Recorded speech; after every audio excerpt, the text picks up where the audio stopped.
Alhamdulillah, segala pujian dan sifat kesempurnaan hanyalah milik Allah. Allahumma salli ala Sayyidina Muhammad.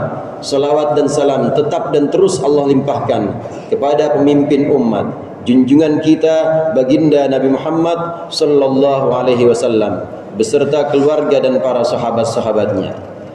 Tiada pesan yang lebih mulia di siang hari penuh berkah ini selain pesan dan wasiat takwa. Marilah kita senantiasa meningkatkan takwa kita kepada Allah, menjalankan perintah-perintahnya dan menghindari larangan-larangannya. Dan di antara perintah-perintah Allah adalah bersyukur atas karunia, atas nikmat yang telah Allah berikan kepada kita. Di antara karunia Allah yang besar kepada kita umat Islam, ada 3 perkara yang layak kita syukuri. Bulan-bulan mulia dan pahala yang dilipat gandakan dalamnya, ibadah haji dengan segenap keutamaannya dan kesempurnaan yakin atau kamalul yakin untuk umat kita, untuk umat Nabi Muhammad, umat Islam.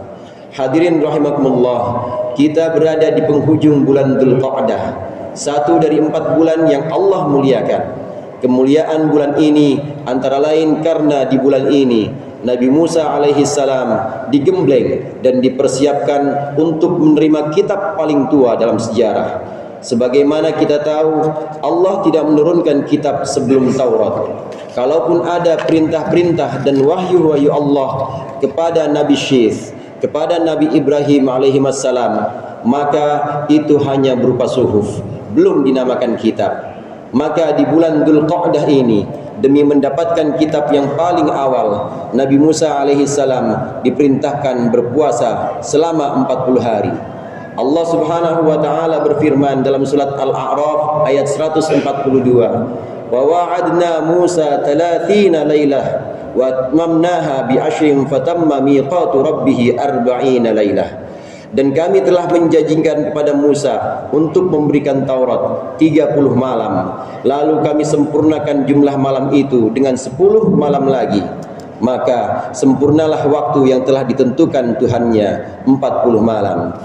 Para ulama mengutip penjelasan sahabat Ibnu Abbas menjelaskan bahwa 40 malam yang dimaksud sebagai persiapan menerima Taurat adalah bulan Dzulqa'dah, di mana kita sekarang berada di dalamnya, dan sebagian awal bulan Dzulhijjah. 2 bulan ini bahkan berturut-turut diikuti bulan Muharram setelahnya, dan ada 3 lagi, dan ada 3 bulan yang Allah muliakan: Dzulqa'dah, Dzulhijjah, dan Muharram. Siapa yang melakukan kebaikan di bulan-bulan ini, maka Allah melipat gandakan kebaikannya hingga 700 kali lipat atau bahkan lebih untuk orang yang Allah kehendaki. Wallahu yudha'ifu liman yasha.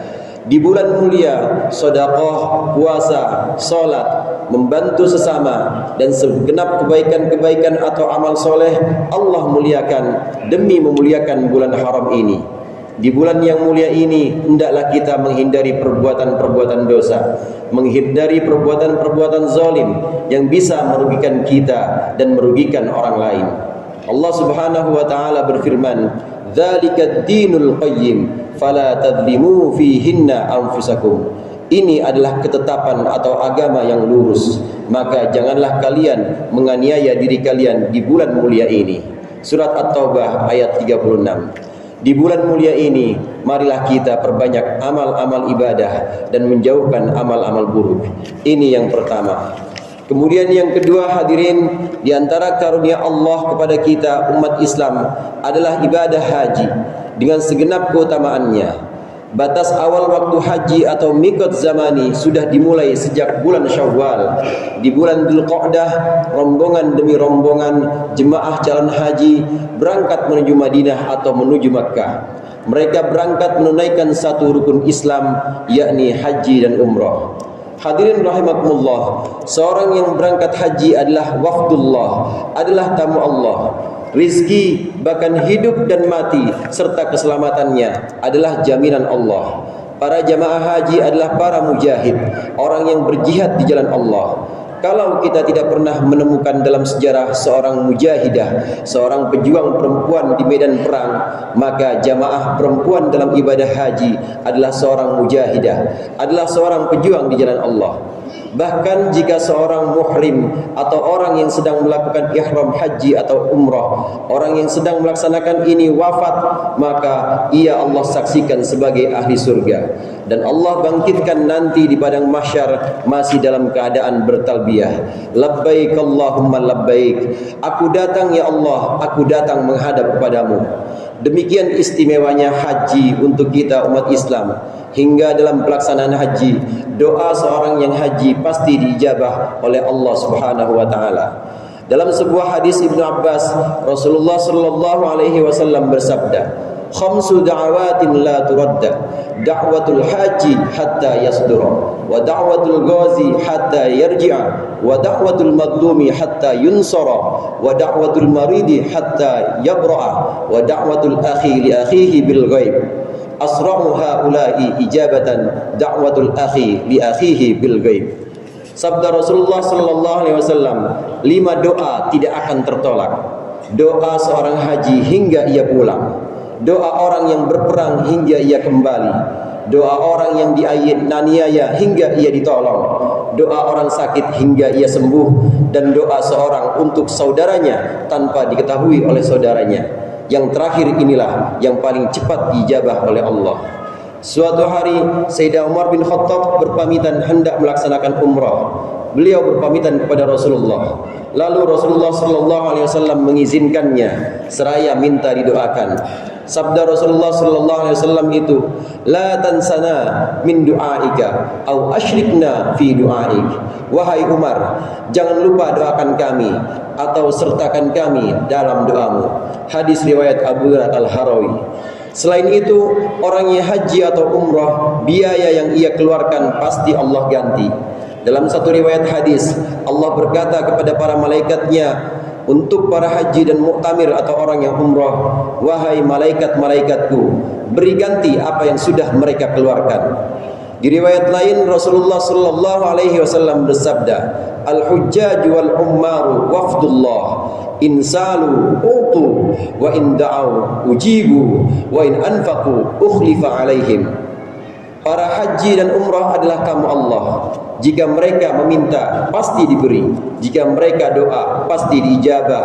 Dan jika mereka berinfak, pasti diganti. Hadis riwayat Tamam Ar-Razi. Oleh karenanya, ketika seorang haji pulang dan sampai di tanah air, kebiasaan kita mengunjungi dan meminta doakan olehnya. Karena doa orang yang haji adalah doa yang mustajab, dan ini adalah tradisi, ini adalah sunnah atau kebiasaan-kebiasaan baik yang perlu kita terus lestarikan. Yang ketiga, di antara karunia Allah kepada kita umat Islam adalah kesempurnaan yakin untuk kita umat Islam. Rasulullah sallallahu alaihi wasallam bersabda, "Ma u'tiyat ummatun minal yaqini afdala mimma u'tiyat ummati." Tidak ada satu umat pun yang diberikan tingkat yakin yang melebihi umatku. Ini adalah hadis riwayat Al-Hakim. Para umat terdahulu diberikan keyakinan yang sifatnya parsial. Mungkin seorang umat Nabi Musa menguasai ilmu ibadah sebagaimana mestinya, namun lalai dari mengingat Allah. Mungkin seorang umat Nabi Isa selalu mengingat akhirat, namun lupa menata hidup dunianya. Namun untuk umat Nabi Muhammad, untuk kita, Allah berikan kesempurnaan dalam menata dunia yang memang merupakan mazra'atul akhirah, yang merupakan ladang akhirat. Allah tanamkan kesungguhan kepada umat Nabi Muhammad untuk menata dunia sambil Allah menampakkan akhirat di depannya. Keyakinan umat terhadap adanya akhirat mendorong mereka untuk tenang dalam keseharian. Keyakinan umat Nabi Muhammad membuat mereka tidak pernah bersedih, karena dalam pengetahuan mereka akhirat itu nyata. Hadirin jamaah rahimakumullah, kesempurnaan yakin ini, maka kita perlu berbicara tentang tingkat keyakinan. Ada tingkat keyakinan, ada 3 tingkat keyakinan, yaitu ilmul yakin, ainul yakin, dan haqqul yakin. Yang pertama, ilmu yakin adalah tingkat keyakinan yang diperoleh dengan cara memandang atau berargumentasi. Keyakinan kita bahwa Ka'bah ada, bahwa makam Nabi Muhammad SAW itu ada, karena kita pernah melihatnya atau kita menerima berita yang mutawatir tentangnya, adalah contoh dari keyakinan yang disebut dengan ilmu yakin, yaitu keyakinan yang diperoleh melalui ilmu. Yang kedua yang disebut dengan ainul yakin. Ainul yakin adalah tingkat keyakinan yang diperoleh dari menyaksikan perkara yang gaib sebagaimana menyaksikan perkara yang kasat mata. Keyakinan kita umat Muhammad sallallahu alaihi wasallam bahwa Al-Qur'an itu kalamullah. Al-Qur'an bisa menyembuhkan penyakit adalah contoh dari ainul yakin, yakni keyakinan yang diperoleh melalui penyaksian dan kemampuan merasakan dan membuktikan. Yang ketiga yang disebut dengan hakul yakin, yaitu pengetahuan yang berupa penyaksian tanpa terpisah. Laksana seorang yang menyaksikan dan merasakan wujudnya dinginnya udara yang tak terpisah dari tubuhnya. Keyakinan kita umat Nabi Muhammad sallallahu alaihi wasallam, umat Islam, bahwa Allah senantiasa hadir mengawasi kita dan tidak ada satu ruang pun, tidak ada satu detik pun yang luput dari kehadiran Allah adalah contoh dari hakul yakin. Keyakinan yang diperoleh dengan terus-menerus merasakan tanpa terpisah. Demikian keutamaan umat Islam, umat Nabi Muhammad sallallahu alaihi wasallam yang diistimewakan dengan hadirnya bulan-bulan mulia, ibadah haji dan kesempurnaan yakin. Mudah-mudahan kita bisa mensyukuri segenap keutamaan ini, menjadi umat Nabi Muhammad yang hakiki.